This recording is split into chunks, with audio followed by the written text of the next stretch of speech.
Amos chapter 5, third summons. Hear this word which I utter concerning you. This dirge, house of Israel, O Shema, she is fallen, to rise no more. Virgin Israel, she lies abandoned on her land, with no one to raise her up. For thus says the Most High Father, to the house of Israel, the city that marched out with 1,000 shall be left with 100. Another that marched out with 100 shall be left with 10. For thus says the Father, to the house of Israel, seek me that you may live, but do not seek Bethel. Do not come to Gilgal, and do not cross over to Beersheba. For Gilgal shall be led into exile, and Bethel shall be no more. Seek the Father that you may live, lest he flare up against the house of Joseph, like a fire that shall consume the house of Israel, with no one to quench it. The one who made the Pleiades and Orion, who turns darkness into dawn, and darkens day into night, who summons the waters of the sea and pours them out on the surface of the earth, who makes destruction fall suddenly upon the stronghold, and brings ruin upon the fortress. The Father, Most High Yahuwah, I am, is his name. 3 woes. First woe. Woe to those who turn justice into wormwood and cast righteousness to the ground. They hate those who reprove at the gate and abhor those who speak with integrity. Therefore, because you tax the destitute and exact from them levies of grain, though you have built houses of hewn stone, you shall not live in them.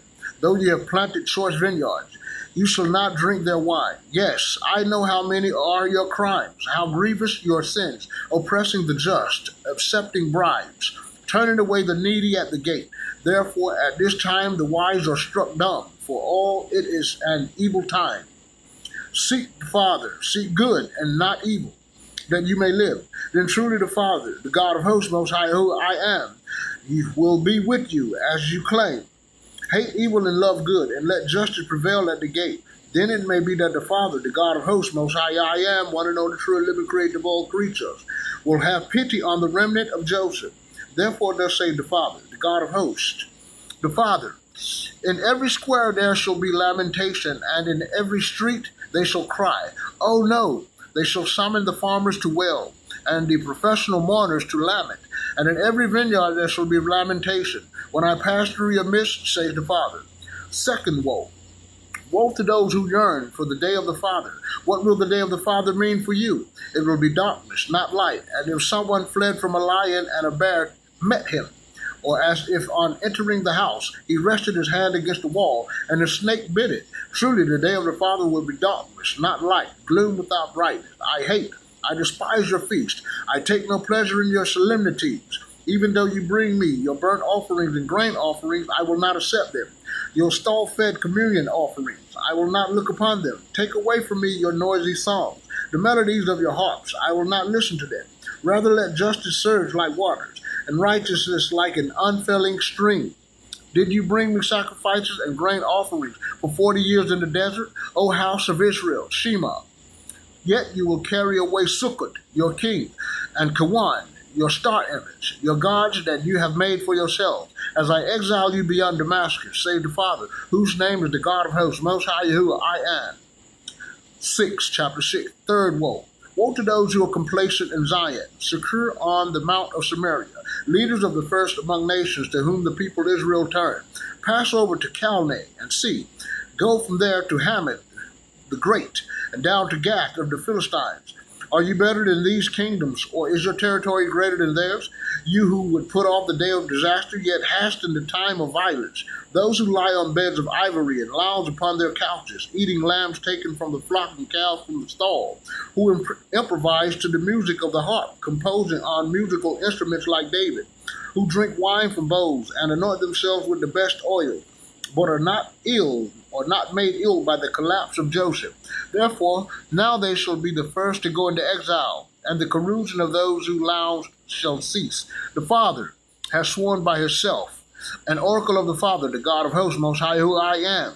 I abhor the pride of Jacob. I hate his stronghold, and I will hand over the city with everything in it. Should there remain 10 people in a single house, these shall die. When a relative or one who prepares the body picks up the remains to carry them off to the house, out of the house, if he says to someone in the recesses of the house, is anyone with you? And the answer is, no one. Then he shall say, silence, for no one must mention the name of the Father, Most High I am. Indeed, the Father has given the command to shatter the great house to bits and reduce the small house to rubble. Can horses run over rock, or can plow the sea with oxen? Or can one plow the sea with oxen? Yet one have turned justice into gall and the fruit of righteousness into wormwood. You will rejoice in Lodebar and say, have we not by our own strength seized Carnaim for ourselves? Look, I am raising up against you, house of Israel, oracle of the Father, the God of hosts, Most High I am. A nation shall oppress you from Lebo Hamath even to the Wadi Arabah. Symbolic visions, chapter 7. First vision, the locust swarm. This is what the Father, Most High I am, showed me. He was forming a locust swarm when the late growth began to come up. The late growth after the king's mowing. When they had finished eating the grass in the land, I said, forgive, O Father Most High. Will you raise up Jacob? He is so small. The Father relented concerning this. This shall not be, said the Father. Second vision, the rain of fire. This is what the Father showed me. He was summoning a rain of fire. It had devoured the great abyss and was consuming the field. Then I said, cease, O Father. Who will raise up Jacob? He is so small. The Father relented concerning this. This also shall not be, said the Father. Third vision, the plummet. This is what the Father showed me. He was standing, plummet in hand, by a wall built with that plummet. The Father asked me, what do you see, Amos? And I answered, a plummet. Then the Father said, see, I am laying the plummet in the midst of my people Israel. I will forgive them no longer. The high places of Isaac shall be laid waste, and the sanctuaries of Israel made desolate. And I will attack the house of Jeroboam with the sword. Biographical interlude, Amos and Amaziah. Amaziah, the priest of Bethel, sent word to Jeroboam, king of Israel. Amos has conspired against you within the house of Israel. The country cannot endure all its words. For this is what Amos said. Jeroboam shall die by the sword, and Israel shall surely be exiled from its land. To Amos, Amaziah said, off with you, seer, flee to the land of Judah, and there earn your bread by prophesying, but never again prophesy in Bethel, for it is the king's sanctuary and a royal temple. Amos answered Amaziah, I am not a prophet, nor do I belong to a company of prophets. I am a herdsman and a dresser of sycamores. But the Father took me from following the flock, and the Father said to me, go prophesy to my people Israel. Now hear the word of the Father. You say, do not prophesy again, Israel. Do not preach against the house of Isaac. Therefore thus saith the Father, your wife shall become a prostitute in the city, and your sons and daughters shall fall by the sword. Your land shall be parceled out by measuring line, and you yourself shall die in an unclean land, and Israel shall be exiled from its land. Chapter 8, fourth vision. The summer fruit. This is what the Father showed me, a basket of end of summer fruit. He asked me, what do you see, Amos? I answered, a basket of end of summer fruit. And the Father said to me, the end has come for my people, Israel. I will forgive them no longer. The temple singers will wail on that day, oracle of the Father. Many shall be the corpses strewn everywhere. Silence. Hear this, you who trample upon the needy and destroy the poor of the land. When will the new moon be over, you ask, that we may sell our grain and the Sabbath, that we may open the grain bin? We will diminish the ephah, add to the shekel, and fix our scale for cheating. We will buy the destitute for silver, and the poor for a pair of sandals. Even the worthless grain we will sell. The Father has sworn by the pride of Jacob, never will I forget a thing they have done. Shall not the land tremble because of this, and all who dwell in it mourn? It will all rise up and toss like the Nile, and subside like the river Egypt. On that day, oracle of the Father, I will make the sun set at midday, and in broad daylight cover the land with darkness. I will turn your feast into mourning and all your songs into dirties. I will cover the loins of all with sackcloth and make every head bald. I will make it like the time of mourning for an only child, and its outcome like a day of bitter weeping. See, days are coming, oracle of the Father, when I will send a famine upon the land, not a hunger for bread or a thirst for water, but for hearing the word of the Father. They shall stagger from sea to sea and wander from north to east in search of the word of the Father, but they shall not find it. On that day, beautiful young women and young men shall faint from thirst.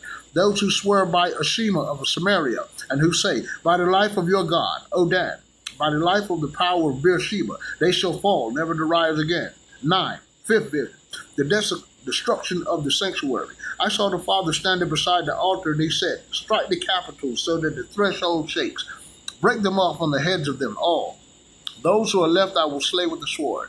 Not one shall get away. No survival shall escape. Though they dig down to Sheol, even from there my hand shall take them. Though they climb to the heavens, even from there I shall bring them down. Though they hide on the summit of Carmel, there too I will hunt them down and take them. Though they hide from my gaze at the bottom of the sea, there I will command the serpent to bite them. Though they go into captivity before their enemies, there I will command a sword to slay